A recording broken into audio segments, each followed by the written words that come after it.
¿Listo? Buenas noches. Es para nosotros, el Grupo Chadique, un gusto darles la bienvenida a este conversatorio. Las emociones en conflicto, las interacciones entre pares en la niñez. Me presento, soy la psicóloga Marifer Torres. Somos un grupo de profesionales que estamos dedicados al trabajo del abordaje clínico desde el enfoque psicoanalítico, dispuestos a conversar con profesionales y colegas del área, y también con padres de familia y maestros que puedan estar interesados en los temas que vamos presentando. Al hacer mis lecturas sobre este tema, encontré a Ubarri, quien nos dice que el trabajo de la latencia tiene lugar en dos niveles, uno interno, que sería lo mental, y otro externo, que está vinculado a las interacciones del niño con sus pares y adultos. Esto me hizo pensar que es un proceso bastante complejo, ya que estas interacciones pueden despertar emociones de repente un tanto hostiles como celos o rivalidad entre los compañeritos, entre, entre los compañeritos y las interacciones con los demás.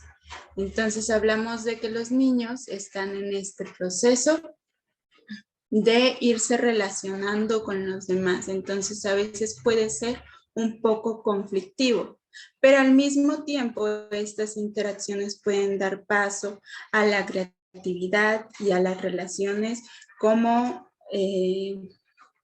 un poco más complejas, como son las relaciones duales de pareja o las relaciones ya con con la parte de la autoridad. Entonces, también me hizo pensar un poco que quizás esto se conflictúa un poquito, bueno, esto se les dificulta, estas emociones son un tanto diversas y con un proceso un poco difícil para los niños en estas interacciones tanto con sus pares como con los adultos. Entonces, de esto nos van a ir hablando mis colegas y van a ir profundizando sobre estos temas. Para esto les presento a Beatriz Flanders, que es psicoterapeuta psicoanalítico en el trabajo de niños, adolescentes y adultos con muchos años de experiencia. A Luis Javier Vázquez Rodríguez, psicoterapeuta en niños, adolescentes y adultos y profesor a nivel universitario. A Giovanni Calvillo, licenciada en psicología, psicoterapeuta, psicoanalítico de niños, adolescentes y adultos con más de 12 años de experiencia. Si tienen alguna duda o comentario sobre lo que se vaya conversando, pueden hacerlo por el chat en los que están a través de Zoom o por el chat de Facebook, los que nos pueden visualizar por Facebook, para poderles darles lectura y también respuesta.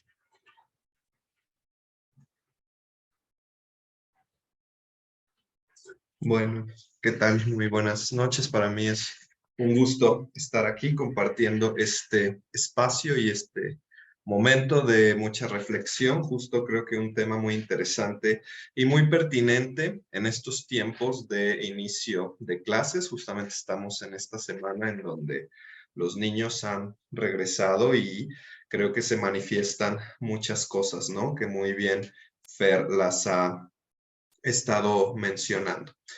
Me parece como importante señalar, ¿no? Cómo este mundo emocional que habita en los niños hay que reconocerlo, ¿no? Ya que esto permite que cuando se da un intercambio entre los pares, los compañeritos, justamente las emociones van emergiendo, van aflorando y se da un intercambio, el cual me parece es importante y necesario, ¿no? Justo para poder ir desarrollándose emocionalmente ¿no? Pudiendo intercambiar todo esto y que permite, ¿no? Una fluidez en las emociones.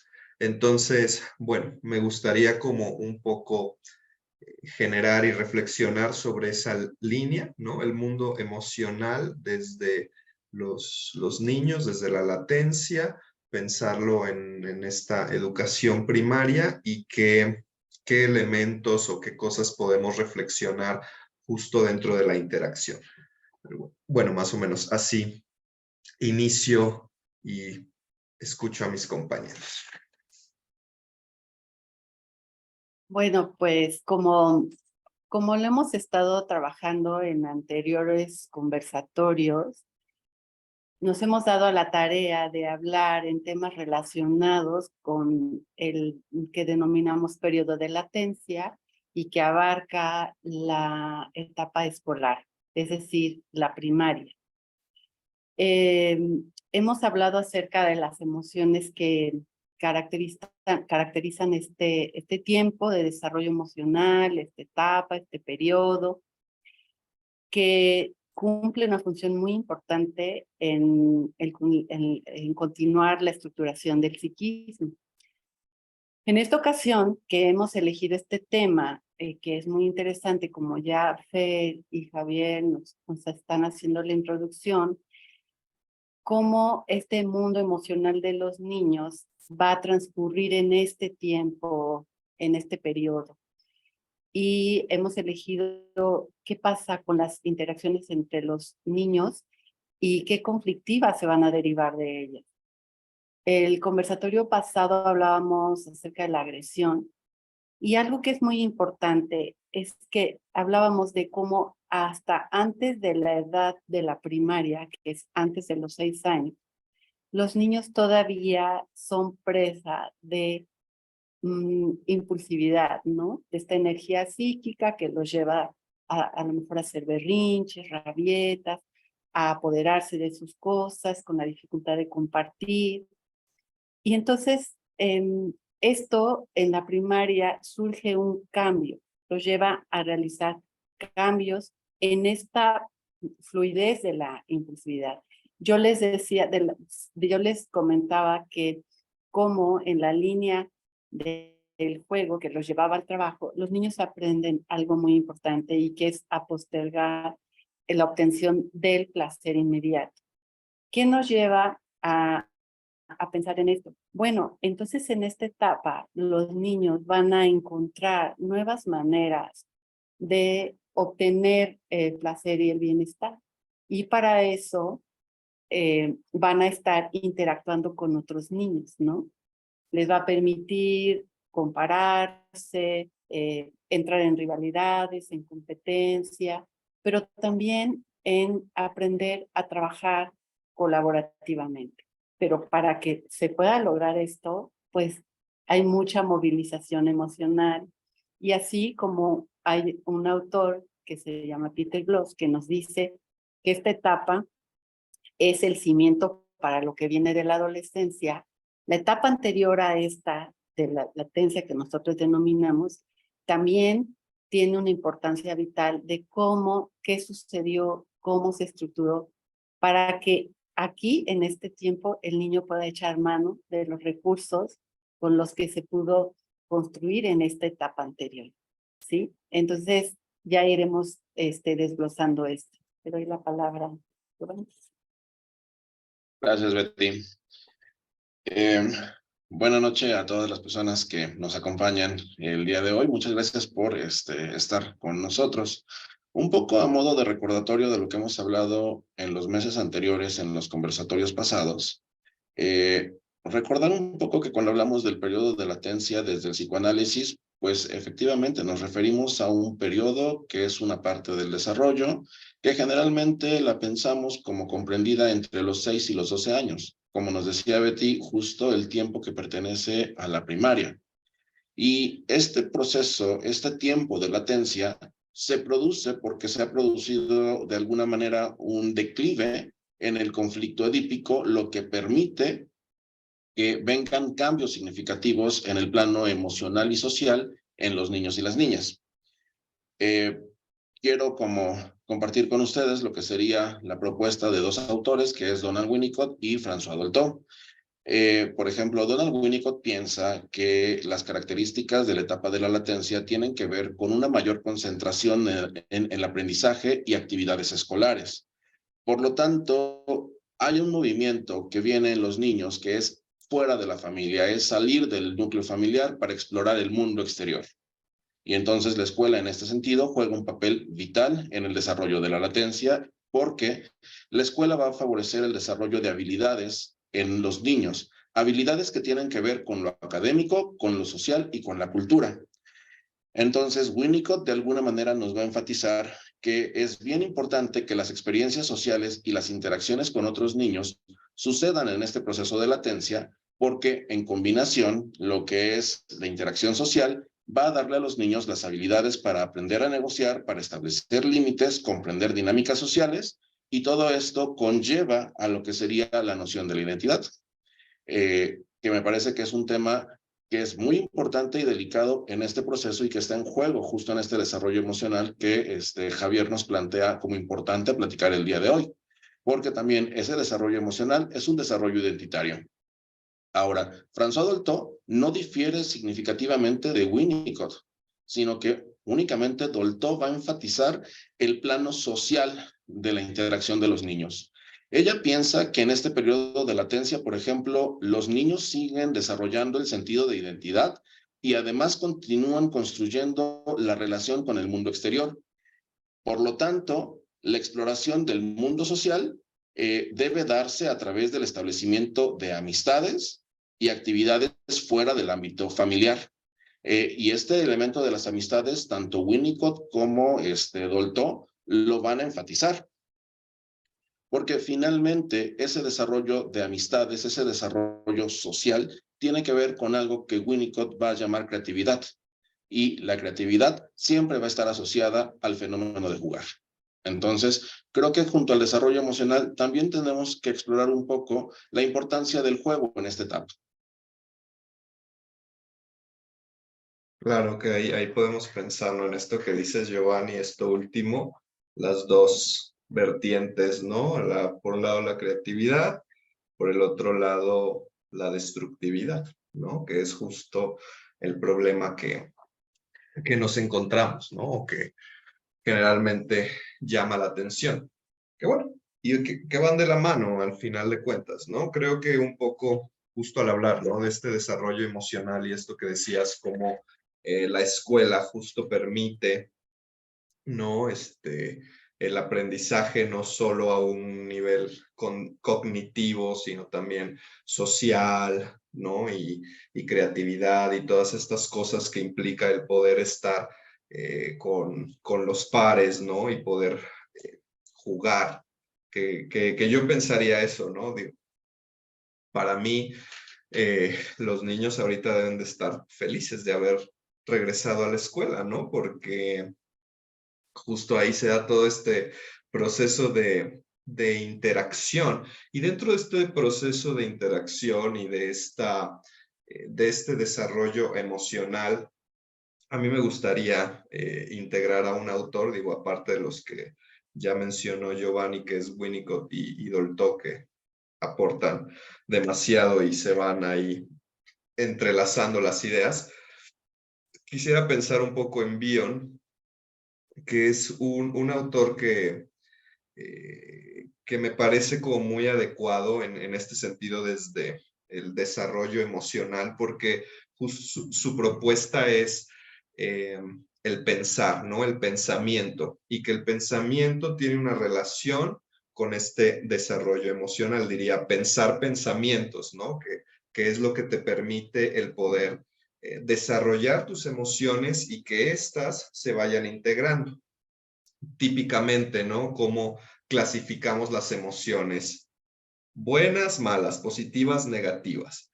Bueno, pues justo la propuesta de este autor dice, emociones buenas y malas están en convivencia, son parte de, ¿no? Por ejemplo, aquí lo relaciona y lo basa, ¿no? En lo que es el amor y el odio, ¿no? Que viene ahí desde la teoría con Melanie Klein y todo, y que él agrega justamente el conocimiento.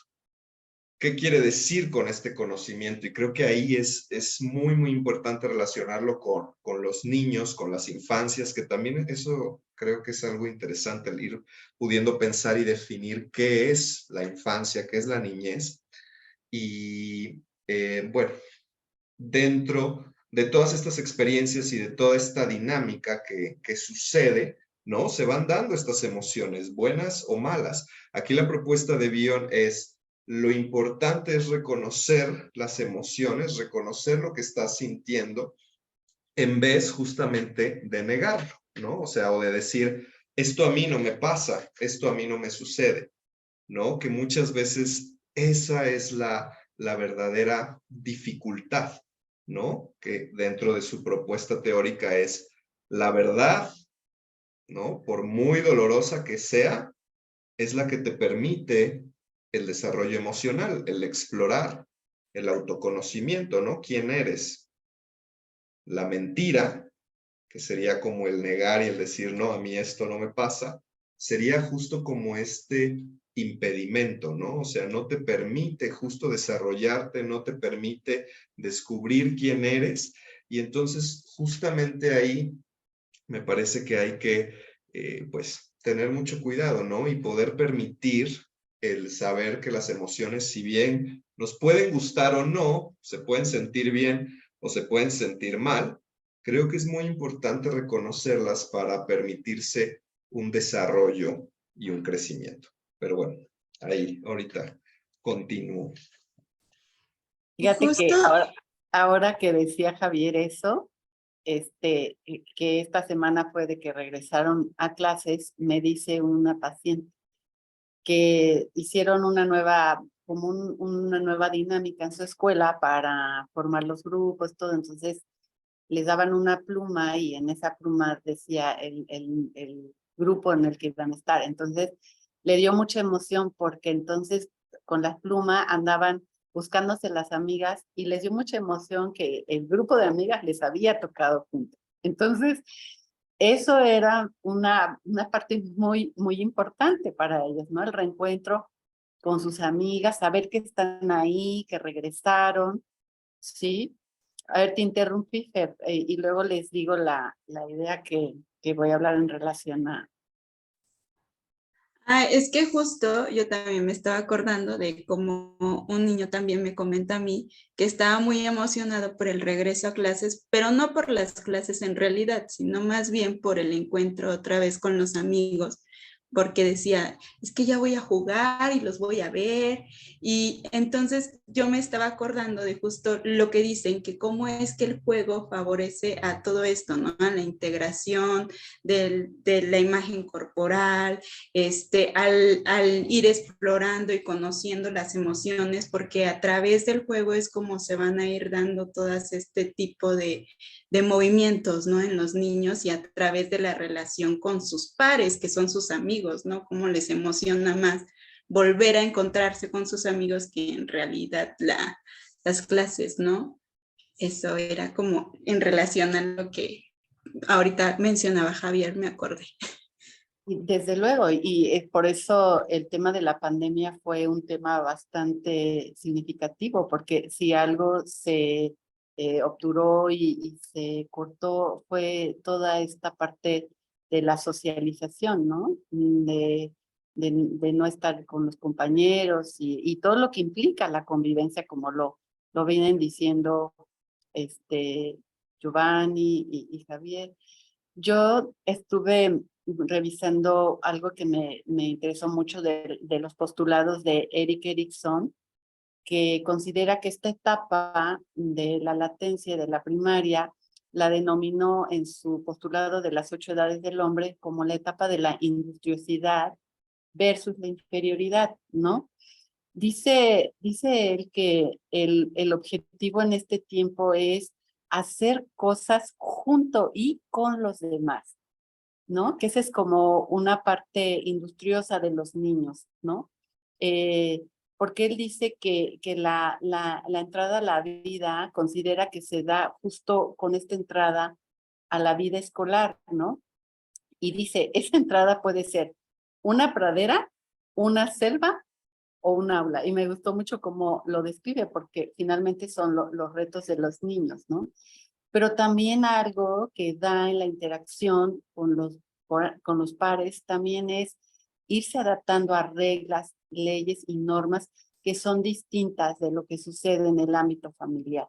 Se van a jugar otras cosas, ¿no?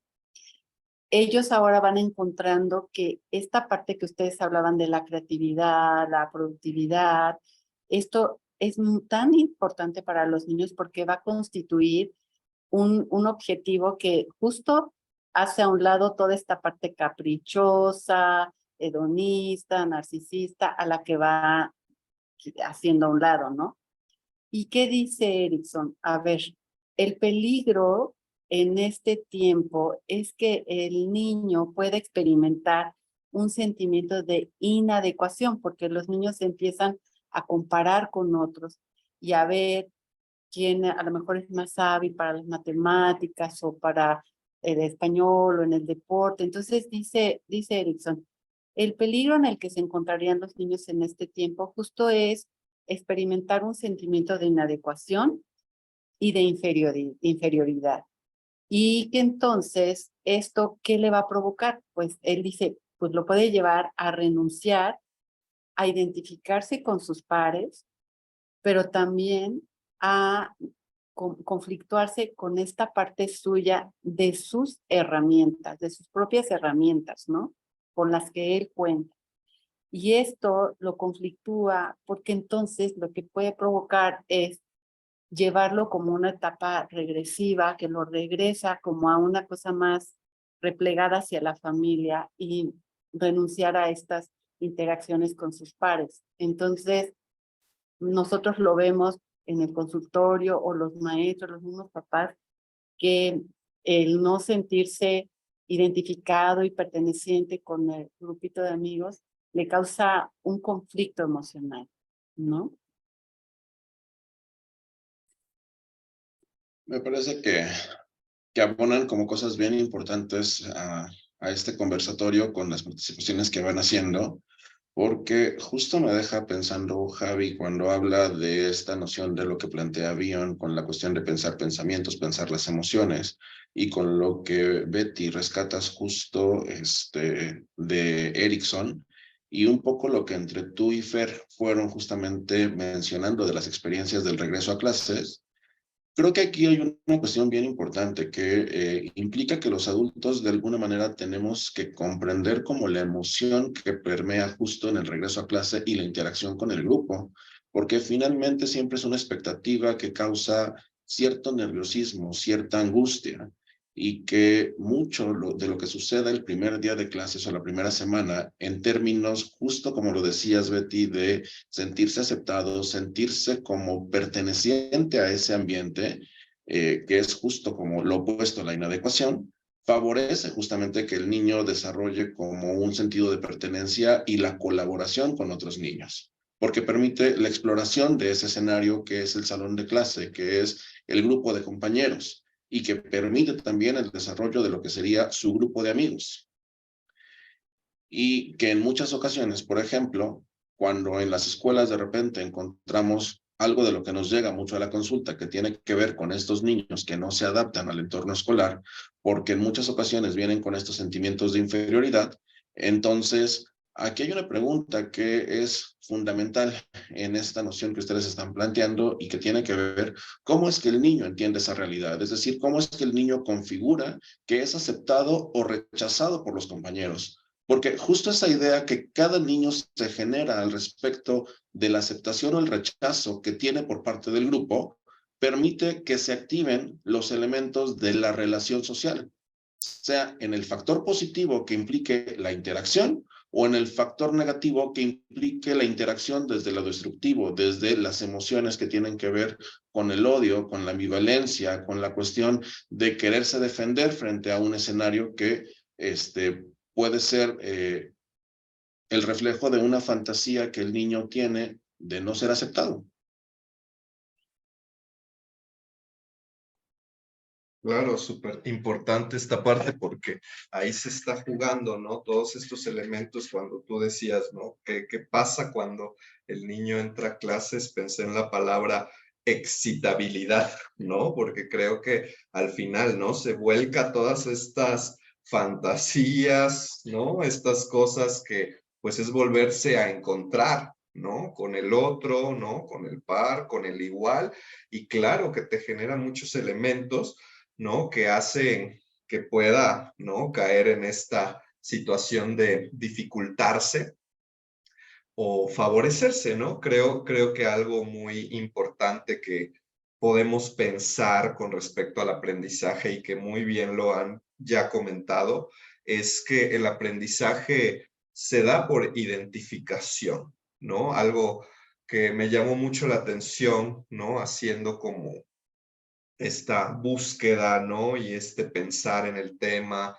Me encontré ahí con un artículo muy interesante de Meg Harris y bueno, citando a Marta Harris, a su mamá, que tiene ahí unos libros muy interesantes que no los conocía, pero ya los empiezo a conocer, que justamente uno habla de la familia como favorecedora, ¿no? Del desarrollo emocional, ¿no? Que evidentemente así es. Y que justo comenta esto, ¿no? De que el aprendizaje se da por identificación a través de los pares, ¿no? Los amiguitos, a través de los padres, ¿no? Los papás que cómo actúan y cómo se manifiestan ante la escuela, ¿no? Y sobre todo el actuar, no tanto solo el decir qué dicen de la escuela, ¿no? Sino cómo actúan los padres y por supuesto los maestros también, ¿no? Que fungen como figuras identificatorias y que justo algo que me llamó mucho la atención y que quiero señalar es que los niños no quieren caer o no permiten o no les agrada, no les gusta caer justo en este intercambio de recompensas, de que si estudias te pongo 10 o te regalo algo, y en toda esta forma, ¿no? De condicionar, cuando más bien lo que favorece justo es la relación y la interacción. Entonces, ¿qué pasa, como nos decía Betty, cuando un niño queda excluido? ¿No? Cuando un niño no se siente bien, cuando un niño está fuera. Por supuesto que causa una verdadera dificultad, una inhibición en el aprendizaje, claro que no va a aprender, claro que no se va a poder relacionar y ahí justo me parece que es donde entra la función de la contención, ¿no? Un poco retomando las ideas de Bion, que dice, ¿no? O sea, finalmente se trata de que si bien hay emociones diversas, ¿no? Y que las emociones que podemos decir son buenas o positivas, también pueden ser, ¿no? La excitabilidad también puede ser desbordante, así como también el odio, ¿no? La agresividad puede ser desbordante, ¿no? Al final se trata de poder tener una contención, ¿no? Como las otras figuras, ¿no? Como los adultos, como los padres, los maestros, ¿no? Quienes están alrededor, justo para favorecer y para ayudar, ¿no? Más que negar las emociones y tú no te debes de sentir así, tú no te debes de enojar o tú no te debes de ser envidioso, sino más bien es contener, ¿no? Ese dolor que se siente, eso feo que se siente, esa exclusión que se siente, y eso me parece que es justo lo que favorece en este desarrollo, ¿no? Porque al final, claro que hay una turbulencia muy grande, ¿no? En el desarrollo, en el crecimiento, ¿no? Eso es lo que pasa. Los niños están creciendo y el crecer es muy difícil. Aquí justamente hay que poder comprender esa situación y poder ayudar y poder contener. Pensaba como en el concepto de lo exogámico, ¿no? La importancia que tiene ahora en psicoanálisis entendemos lo exogámico como lo que va a suceder fuera de su zona primaria, ¿no? Que es la familia y sus figuras significativas. Y creo que eso que estás diciendo, tanto Giovanni como Javier, es bien importante porque justo Uribarri dice que en esta etapa considera que es un camino porque esto es un camino que lo va a llevar posteriormente a lo que sucede en la pubertad, en la adolescencia, ¿no? Cuando se consolida más esta parte exogámica. Pero creo que justo lo que estabas diciendo, Javier, tiene que ver con algo que también hace un momento lo señalaba, ¿no? La importancia de la sublimación, ¿no? En esta etapa de la primaria y qué entendemos por eso, cómo el niño va a dirigir ahora toda esta carga funcional hacia otros objetivos, que es tanto crear como producir, como identificarse a través de esas tareas. Pero algo que une, que fortalece esto y que es muy importante en función de lo que decías, es cómo el niño tiene que hacer renuncias. Y una renuncia importante es la renuncia edípica, ¿sí? Entonces, esta renuncia edípica, que lo que dice Uribarri es que lo va a llevar al aprendizaje tan solo no de nuevos conocimientos, sino también de nuevas relaciones. Entonces, aquí, por ejemplo, el tema de los padres sí es bien importante porque los padres también cumplen una tarea importante de fortalecer a los niños cuando evitan estas relaciones incestuosas con los niños, les permiten esta salida para que entonces ellos puedan encontrar y sentirse cómodos en el grupo de pares, renunciando, pero también los padres ayudando, ¿no?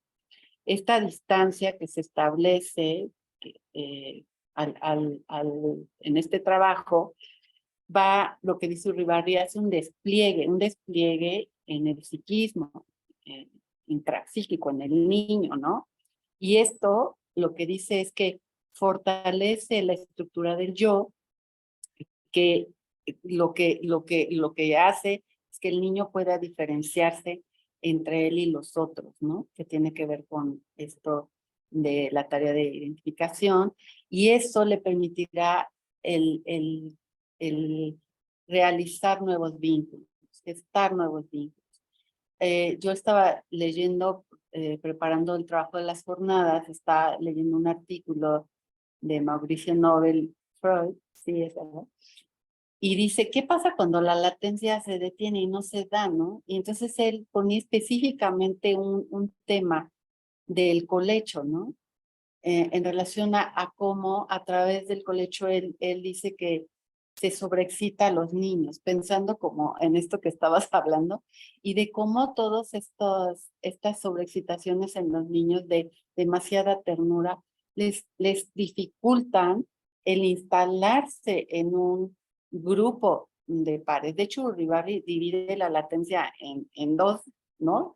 Temprana y tardía, ¿no? Porque sí es cierto, pensaba en cómo un niño de repente de kinder, de un espacio chiquito, entra a una escuelota, ¿no? De una mochilita a una mochilota, o sea, un niño chiquito ya tiene que ser grande, ¿no? Y es un cambio muy, muy fuerte que le desborda emociones, ¿no? Entonces, como lo que usted decía en la creatividad, pero también la destructividad, está a merced de un montón de montos emocionales a merced de ellos, ¿no? Entonces, creo que también esto considera a los padres y también la escuela, como la escuela, dice Uribarri, ahora la escuela va a ser un lugar en el que lo considera un lugar ampliado del medio familiar, ¿no? Y que es muy importante este lugar de la escuela porque en él se va a establecer nuevas normas y reglas a las que él va a estar sujeto, pero también en compañía de un grupo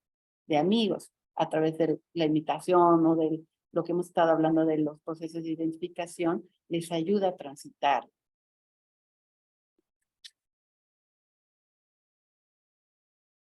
Y aquí me parece que tocamos un punto importante y comparto a complemento de lo que van diciendo. Creo que en esta cuestión aquí hay un tema que implica la comunicación con los adultos y los niños. Dolto, por ejemplo, va a enfatizar que es súper importante que los adultos sepan escuchar la voz del niño y las necesidades del niño, y que implica el reconocimiento de esas necesidades y los pensamientos que el propio niño tiene. Porque en la medida que los adultos justamente pueden legitimar tanto las necesidades como los pensamientos del niño y sus sentimientos, entonces favorecen en lo que es el desarrollo de su identidad y al mismo tiempo le ayudan en la construcción de relaciones sanas con el mundo exterior. Estamos hablando de una serie de aprendizajes que son fundamentales y que además tienen mucho que ver con la cuestión de cómo el niño establece justo el contacto con los otros y el reconocimiento de lo que implica la empatía. Por ejemplo, en este sentido, Dolto siempre va a apostar por la cuestión de una comunicación abierta y honesta entre niños y adultos, y que esa comunicación abierta y honesta se replica justamente en el grupo de pares. Y que si nosotros observamos, por ejemplo, en las escuelas, cómo es que los niños interactúan, generalmente esa característica es la que tienen en sus comunicaciones. Son bastante abiertos, bastante honestos en lo que se cuentan. Es decir, no hay dobles mensajes, no hay dobles intenciones, ni se ocultan información. Eso es algo que de repente se aprende conforme van creciendo y adquieren más edad, que tiene que ver, por ahí pensaría Dolto, justamente con estas acciones de los adultos que les enseñan lo contrario y que por lo tanto, en lugar de favorecer las relaciones sanas, favorecen modelos de relación que pueden generar diferentes tipos de violencia. Ahora, en este sentido, por ejemplo, Winnicott lo que apostaría es que todas esas situaciones que en sí mismas son incongruentes o que pueden generar conflicto en el niño respecto a lo que piensa, lo que los adultos le dicen y lo que él experimenta, mucho de esto puede resolverlo en ese espacio transicional que implica el juego, a través de diferentes soluciones creativas, que es un poco también a donde apostaría justo Uribarri con el elemento de la sublimación.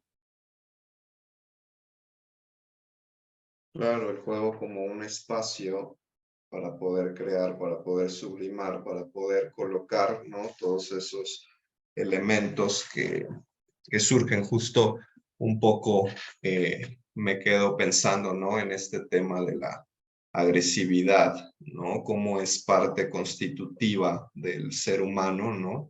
Seres humanos, ¿no? Traemos esa agresividad porque es necesaria para la supervivencia y que justo menciona, en este caso, Martha Harris menciona dos tipos de agresividad, ¿no? Por un lado está la agresividad destructiva, que justo tiene que ver con no tolerar la diferencia, ¿no? Por ejemplo, eres agresivo hacia alguien de sexo diferente, raza diferente, ¿no?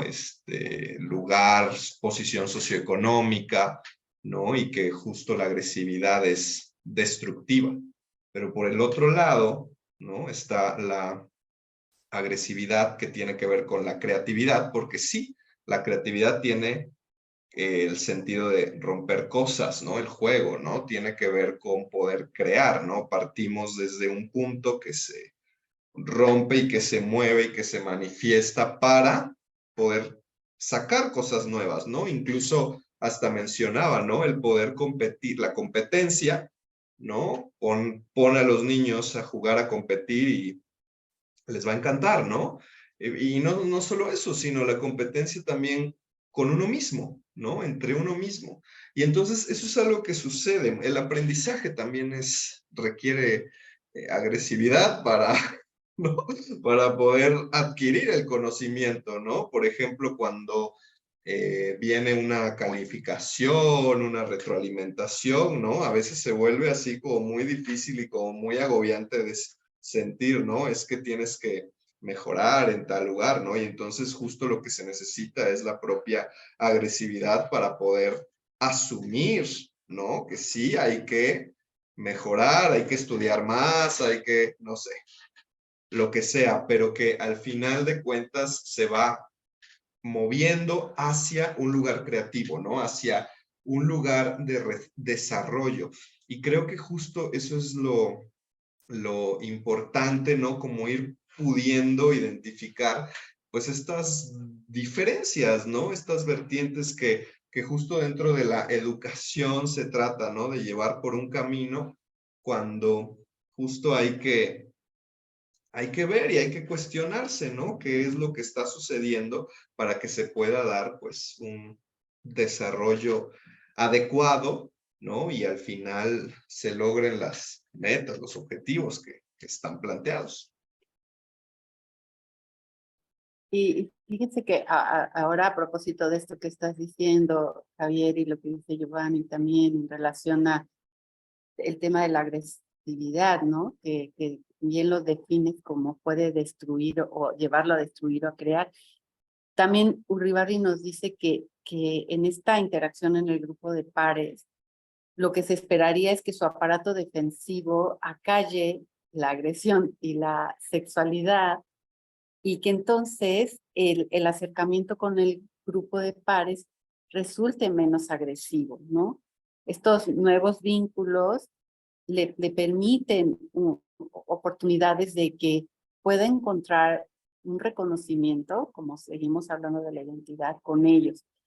Y aquí, por ejemplo, lo que nos decía Erickson en relación de cuál es el peligro, y lo vemos, ¿no? Cuando los niños se sienten inadecuados o inferiores, justa las mayores veces de sus respuestas, la mayor parte de sus respuestas es de agresión, y muchas veces es una agresión con el fin de dañar al otro porque todavía está esa carga pulsional, ¿no? Pero también aquí aplicaría lo que estás diciendo, que también cuando se compara y puede haber, dice Uribarri, el niño se puede decepcionar de sí mismo cuando se compara y ve que no es tan ducho en el fútbol, ¿no? Y se decepciona de sí mismo, pero también tiene la oportunidad entonces puede replegarse o puede ir y buscar una salida que pueda ser colaborativa, adaptándose a otro espacio grupal. Entonces, sí es cierto que es una etapa de mucha turbulencia porque está muy demandado, sobre todo en la parte de la competitividad.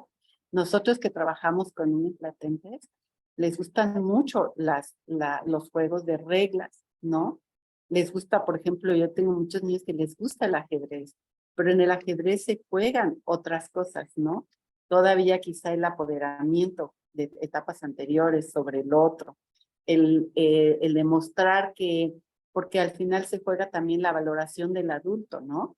De que te pueda ganar una partida de ajedrez es su poderío, ¿no? A un adulto, pero que no lo amenaza, sino está en juego la competitividad, ¿sí? Entonces, básicamente, dentro del grupo se pone en juego esto de la rivalidad, pero básicamente es porque se busca la aprobación no solo dentro de su grupo de pares, sino también de otros nuevas personas que les resultan importantes y que, pues, en este caso son los maestros dentro del ámbito escolar. Y un poco en esto que planteas, Betty, por ejemplo, en los juegos de los niños, en esta etapa que se da una predilección por juegos de reglas y juegos en grupo, justo también en el consultorio, por ejemplo, y a veces en los escenarios con otros niños, sucede que hay niños, por ejemplo, que lo que disfrutan del juego en realidad es transgredir las reglas, romper las reglas establecidas o crear su propio sistema de reglas, justo como una manera también de controlar los escenarios o dominar un poco la angustia que el mismo juego le puede generar, pero buscando siempre la posibilidad de la meta de ganar. Y un poco en esto que mencionan, pues retomo nuevamente lo que plantea Winnicott, que estas situaciones, por ejemplo, que exista esta dualidad de emociones como el amor, emociones positivas y negativas, como podría ser el odio y la destructividad, siempre van a estar en esta etapa presentes como en toda la vida de los seres humanos y son parte necesaria para que el niño aprenda a negociar, justo que el niño aprenda a identificar si le gusta o no le gusta, si está de acuerdo o no, y pueda comenzar a defender una postura personal sobre diferentes situaciones. A veces en las escuelas, por ejemplo, encontramos situaciones de pleito entre niños que son amigos porque quieren jugar algo y uno no está de acuerdo en jugar eso y de repente prefiere alejarse porque no quiere jugar lo que los demás quieren jugar. Y entonces eso los conflictúa y entonces aprenden a solucionar esos conflictos en la versión de ceder o bien en la versión de respetar las decisiones del otro. Pero eso también se traduce a la posibilidad de poner límites en la versión del reconocimiento de si quiere o no quiere hacer esa actividad. Y entonces eso establece dinámicas bien específicas en la relación infantil dentro de la escuela. Y que cuando se dan los conflictos, me parece que siempre es bien importante entender la dinámica que desde ellos y su perspectiva está operando en esas situaciones conflictivas, porque generalmente el conflicto tiene solución ahí. Y cuando los adultos a veces intervenimos tratando de solucionar el conflicto, en realidad creamos un conflicto entre adultos que en los niños ya ni siquiera está vigente.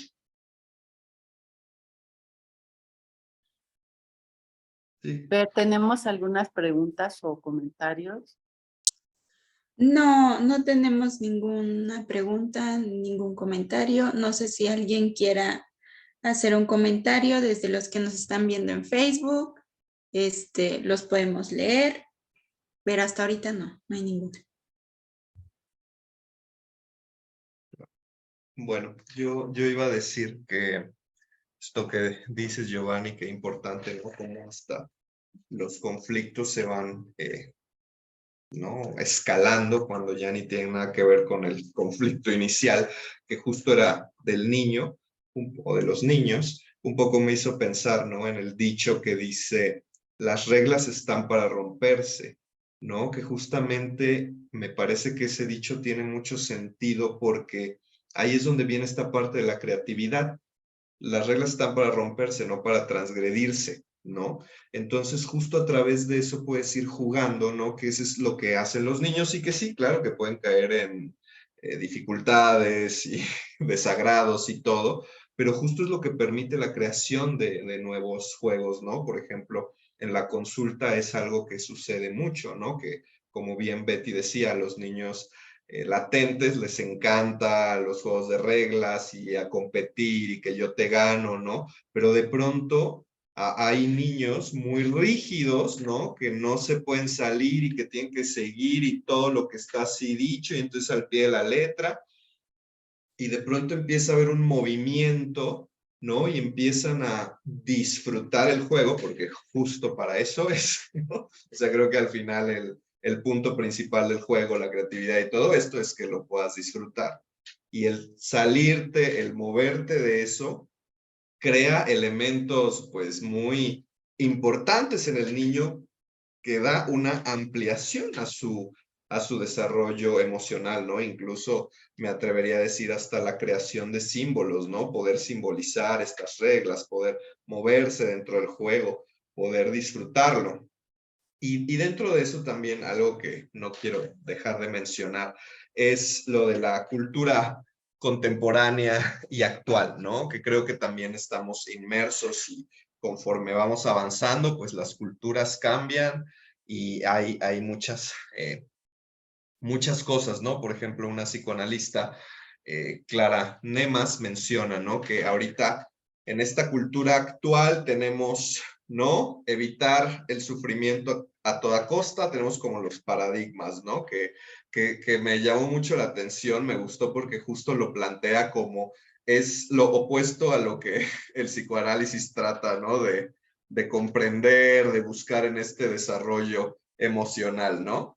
Evitar el sufrimiento a toda costa, no tolerar el dolor mental, o sea, todo es, ¿no? Que no me duela, que no sienta feo, y la cuestión del voluntarismo, así lo pone ella, como en este sentido de, si quieres, puedes, ¿no? O sea, todo lo puedes hacer.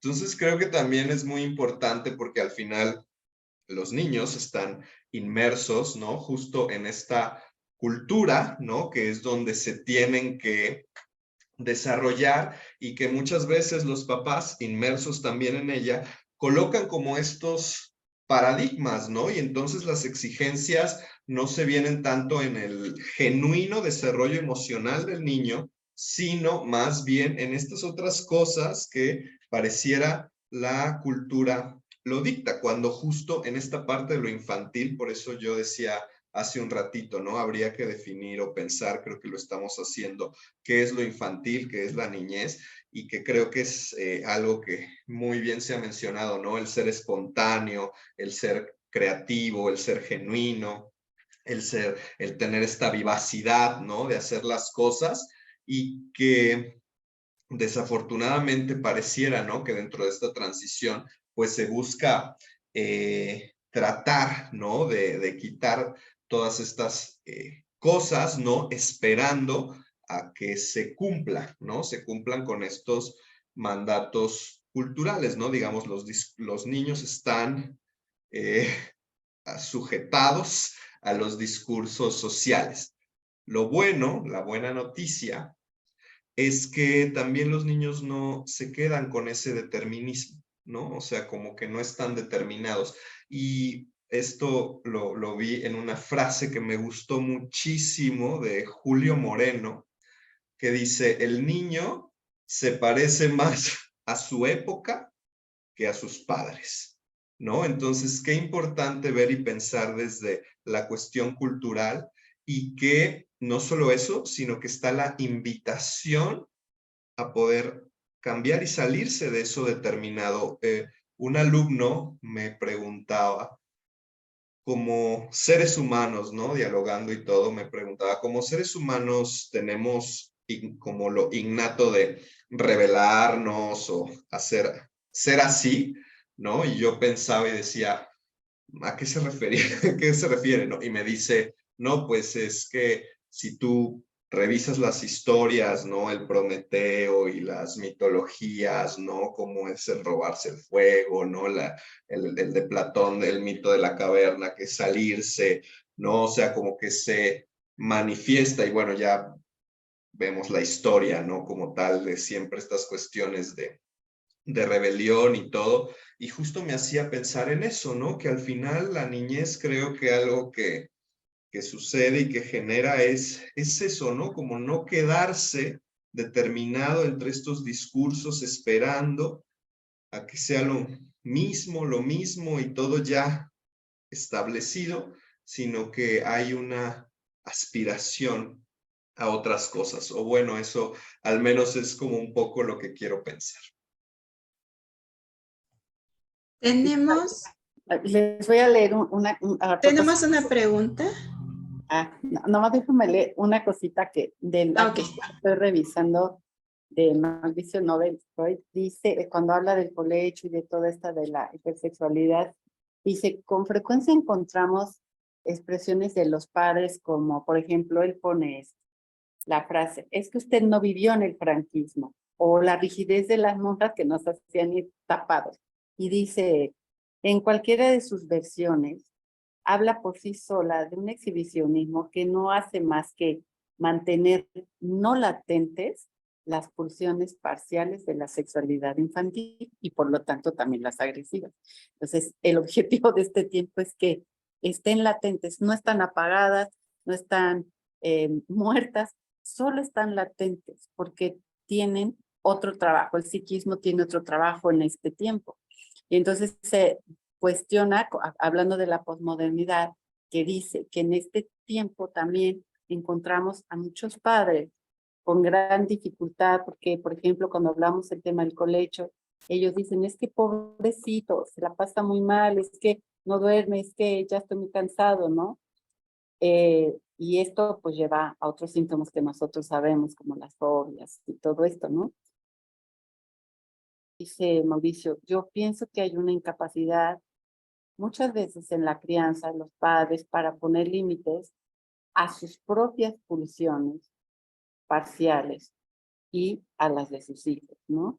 Entonces es complejo, pero pensando en esta posmodernidad de que a los niños se les coloca se les dificulta ponerlos como en el sufrimiento, como dice Winnicott, una madre suficientemente buena es aquella que frustra al hijo para hacerlo fuerte, ¿no? Bueno, ¿qué pasó, Fer? A ver, dinos. Tenemos una pregunta, es de Isabel Delgado. Nos pregunta, estos 3 elementos, no tolerar, vulnerabilidad, etcétera, que menciona Javier, ¿cuáles creen que podrían ser las consecuencias en la adolescencia?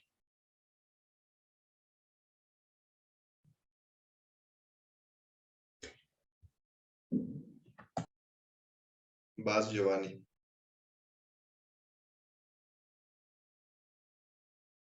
Creo que en esta cuestión tendríamos que pensar, por ejemplo, si en el transcurso de la latencia esas características que plantea Javier desde lo que nos comenta de Clara Nimas, el niño las puede resolver en el proceso de la latencia, es decir, si estas producen un cambio, un proceso de subjetivación, es decir, que el niño las pueda integrar y pueda pensar a través de ellas, y entonces entrar a la adolescencia justamente con estos elementos elaborados. Porque en ese caso, pues puede ser que la adolescencia se desarrolle de acuerdo al proceso normal, que en sí mismo es caótico, de la propia adolescencia. Pero si en este proceso el niño no lo puede pensar, no lo puede reflexionar, no cuenta con los recursos necesarios para poder justamente indagar en sí mismo sobre estas situaciones, pues entonces puede ser que la adolescencia tenga complicaciones. No sé qué piensan ustedes. Sí, yo un poco lo que podría decir es justo lo que decía Betty de la latencia, ¿no? Pensar, a ver, ¿qué es latencia? ¿O qué significa? ¿Por qué usamos la palabra latencia? Porque latencia justo significa, ¿no? Las cosas ahí están, pero están ahí como abajo, ¿no? O sea, como que no son expuestas o que no están evidentes, ¿no? Sino que lo latente es lo que se encuentra ahí como escondidito, como ahí tranquilito, pero eso no quiere decir que no esté y que no esté moviéndose y que no se esté jugando y que no se esté sintiendo. La adolescencia ahí es ya, ¿no? La explosión, ¿no? El cambio total. Entonces, a mí me parece que justo eso es lo que sucede o lo que les pasa a muchos adolescentes, que se les dificulta el proceso de adolescencia justo por estos elementos, ¿no? O sea, para poder hacer una buena adolescencia, bueno, primero se tiene que hacer una buena latencia, ¿no? Se tiene que permitir como todos estos elementos que hemos mencionado de la creatividad, del juego, de la contención, del dolor y todo este tipo de cosas, de las frustraciones, los enojos, la excitabilidad, salirse de la cama de los papás, todo este tipo de cosas, ¿no? Súper importantes para que se pueda dar una adolescencia, ¿no? En donde ya de ahí surjan todas estas cosas.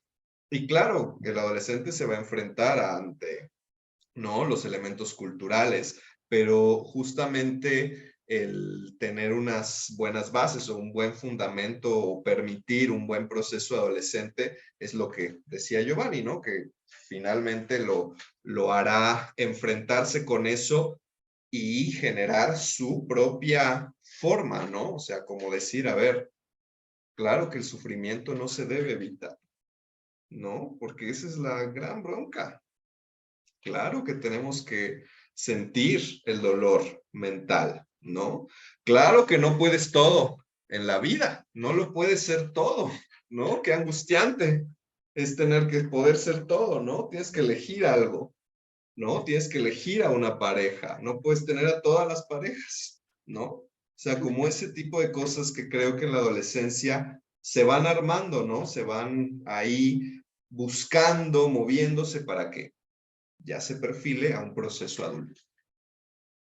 Como lo vemos en las comunidades adolescentes, ¿no? De que puede pasar un adolescente de largo la adolescencia para no sufrir todos estos embates, ¿no? Y hacerse un adultito, ¿no? Y brincarse todo eso.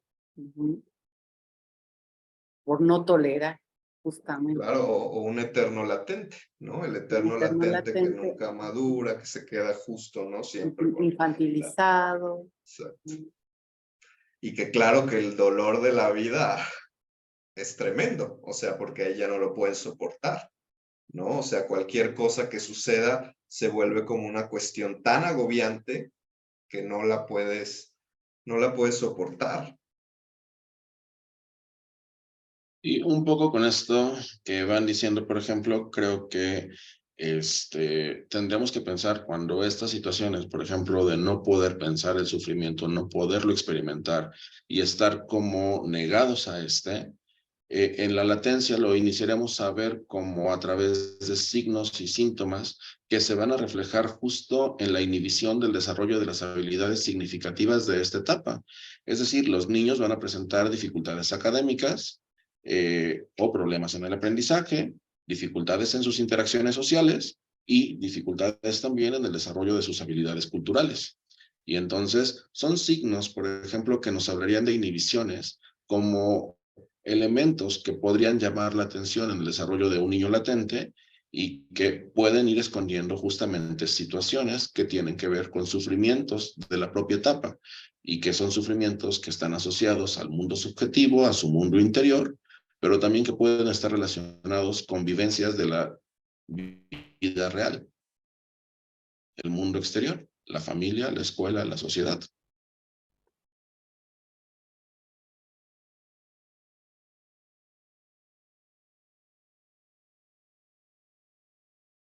Ya no hay ningún comentario, Fer. No, era el único, el de Isabel. Bueno, cerramos.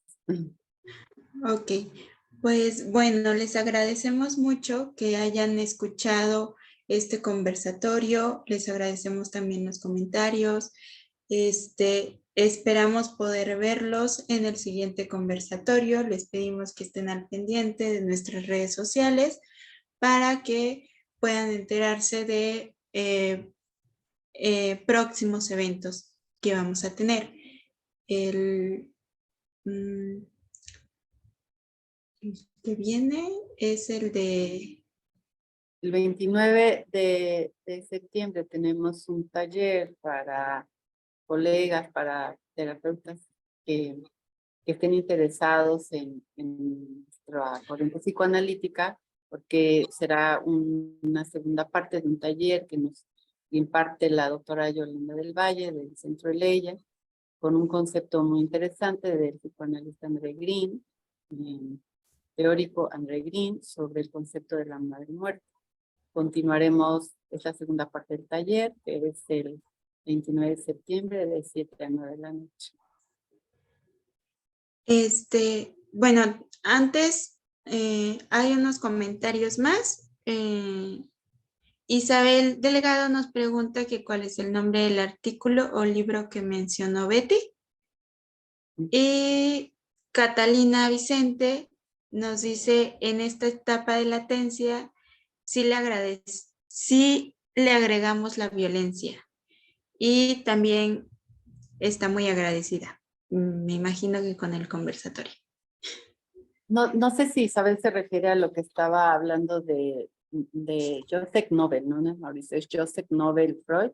Es un artículo que encontré en la revista de psicoanálisis de niños, JA, del 2017, y el título es Cuando no se instala la latencia. No sé si a ese se refería Isabel, porque en los otros conceptos de Uribarri es sobre el Descorriendo el velo de Rodolfo Uribarri, y el de Erickson, que es Infancia y Sociedad. Ok. Muchas gracias. Pues bueno, esos serían todos los comentarios. Les agradecemos sus comentarios, su asistencia.